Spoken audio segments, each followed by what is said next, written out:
اليوم أؤرخ واحدة مثلها وتنتشر، عنوانها الحيرة. وأقول خارج عن طاق السياسة طبعا.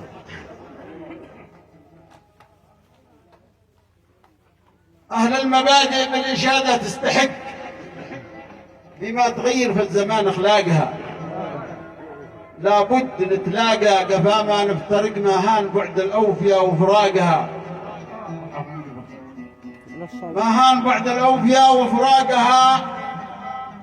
واليوم من قصة قصيرة ننطلق، وأهل المحبة تايهة بشواقها، والبنت حسنة من هويها يرتهق، حظ المليحة يكثر عشاقها.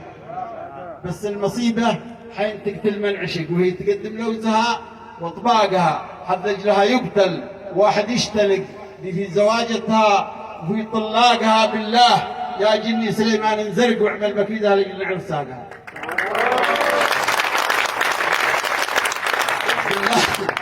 بالله يا جني سليمان انزرق واعمل مكيده لجل نعرف ساقها.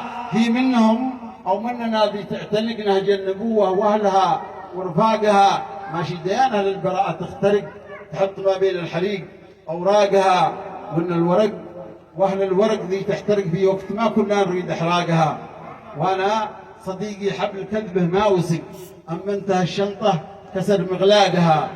علقت شركه مقصدي لا تنسرق، لا سلمة شركه ولا معلاقها. علقت شركه مقصدي لا تنسرق، لا سلمة الشركه ولا معلاقها. اهل الخيانه ذي تخينه من الوثق، لا عهدها ترعى ولا ميثاقها. ولا بيض الله وجه عمره ما عرق، ولا لحى ما تحترم خلاقها. ليش اتفقنا بيننا ما نتفق؟ ليش الحقايق ما تبان اعماقها؟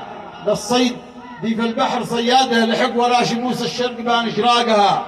والدور فوق اصحابها ذي تندحق، وابوابها متكسره وضياقها. وطول المسافه خلت السيل قلق، والخلق ذي تشكي على خلاقها.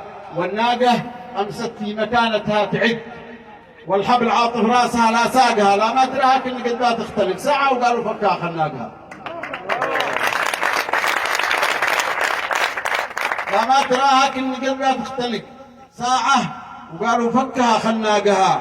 واصحابها كل من الثاني حنق، واهل الحمول هذه تشد اخلاقها. ولا درينا من في الموقف محق الناقه الغلطانه او سواقها. وشكرا لكم، السلام.